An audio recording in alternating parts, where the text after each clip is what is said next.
ఇక హైదరాబాద్లో బొమ్మ తుపాకీతో దోపిడీ చేశారు ఇద్దరు మాయగాళ్లు. తీరిగ్గా అది బొమ్మ తుపాకీ అని తెలుసుకుని అంతా కూడా షాక్ అయ్యారు. రాయదుర్గం నాలెడ్జ్ సిటీలో తేవర్ బార్లోకి ఇద్దరు వ్యక్తులు తుపాకీతో లోపలికి వచ్చారు. సెక్యూరిటీ గార్డ్ కు గన్ చూపించి బెదిరించారు. వాళ్ళిద్దరు కూడా ఒక గదిలో బంధించేసి పని మొదలు పెట్టేశారు. 4.5 లక్షల రూపాయల నగదు, ఐప్యాడ్, యాపిల్ ల్యాప్టాప్ దోచుకెళ్లారు. కాసేపు ఏం జరిగిందో అక్కడ వాళ్లకు అర్థమే కాలేదు. చోరీకి పాల్పడిన ఇద్దరిని కూడా పోలీసులు అరెస్ట్ చేసి ఆశ్చర్యపోయారు. వారిద్దరి దగ్గర ఉన్నది బొమ్మ తుపాకీ అని తెలుసుకొని షాక్ అయ్యారు.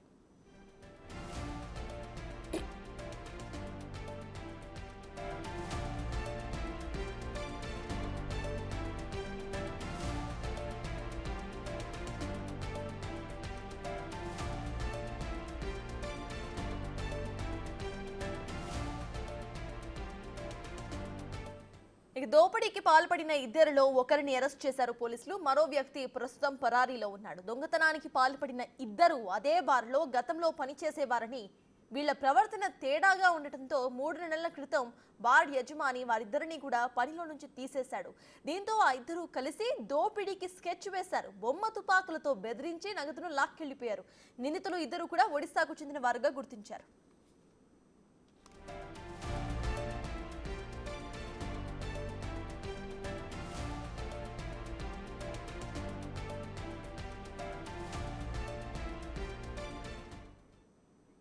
ఇప్పటికే ఇదే అంశంపై పూర్తి డీటెయిల్స్ మా ప్రతినిధి సుజాత అందిస్తారు. సుజాత, చెప్పండి, బొమ్మ తుపాకులతో హల్చల్ చేసి నగదును దోల్చుకెళ్లిన ఎపిసోడ్ మనం చూస్తున్నాము.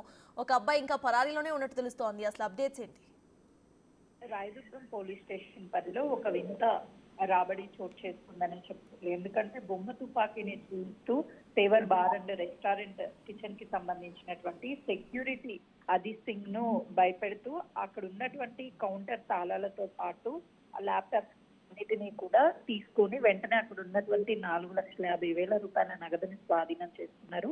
ఐప్యాడ్, అదేవిధంగా అక్కడ ఉన్నటువంటి ల్యాప్టాప్, మరికొన్ని వస్తువులను తీసుకొని పరారయ్యారు. తర్వాత చూస్తే సెక్యూరిటీ కాస్త అది బొమ్మ తుపాకీగా గమనించి ఆ బార్ రెస్టారెంట్ కి సంబంధించినటువంటి యజమాని పోలీసులకు ఫిర్యాదు చేయడంతో అసలు గతంలో ఏం జరిగింది ఏంటి, వాళ్ళు ఇంతకు ముందు ఎక్కడైనా సరే పరిచయమా అని అడిగినటువంటి నేపథ్యంలోనే అదే రెస్టారెంట్ పనిచేస్తుంటే తన తీరు నచ్చక తీసేశాము అని చెప్పారు. వెంటనే కూడా ఎవరైతే బార్లో పనిచేసినటువంటి వ్యక్తి ఉన్నాడో తని సడన్ గా బార్లో నుంచి ఉద్యోగంలో నుంచి తీసేశారన్న కోపంతోనే ఈ దోపిడీకి పాల్పడినట్లు తెలుస్తుంది.